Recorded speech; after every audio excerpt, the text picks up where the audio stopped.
ഇവിടെ ഒരു പെണ്ണ് പെട്ടെന്ന് ഇൻവിസിബിൾ ആയി പോകുന്നു.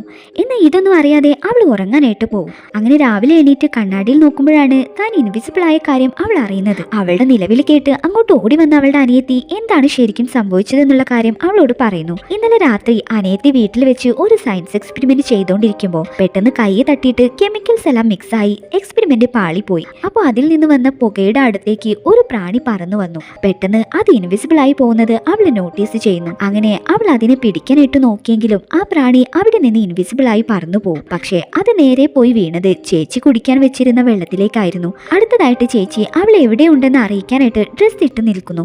പക്ഷേ കുറച്ച് സമയം കഴിഞ്ഞതും ആ ഡ്രസ്സും ഇൻവിസിബിൾ ആവാനായിട്ട് തുടങ്ങും. സോ വേറെ വഴിയില്ലാത്തത് കൊണ്ട് തന്നെ അവർ കോളേജിലേക്ക് പോകാനായിട്ട് തീരുമാനിക്കും. പക്ഷെ ചേച്ചിക്ക് മാത്രമേ വണ്ടി ഓടിക്കാനായിട്ട് അറിയുകയുള്ളൂ. അങ്ങനെ ഇൻവിസിബിൾ ആയ അവള് കാർ ഓടിച്ചു പോകുന്നത് കണ്ട് ഈ മുത്തശ്ശി ഡ്രൈവർ ഇല്ലാതെ പോകുന്ന ആ കാർ കണ്ട് അത്ഭുതത്തോടെ നോക്കി നിൽക്കുന്നു. അങ്ങനെ അവസാനം അനിയത്തി അവളുടെ ഫ്രണ്ട്സിന്റെ സഹായത്തോടു കൂടി ഇതിനുള്ള മറുമരുന്ന് കണ്ടുപിടിച്ച് അവസാനം ചേച്ചിയെ പഴയ രൂപത്തിലേക്ക് തന്നെ മാറ്റുന്നു.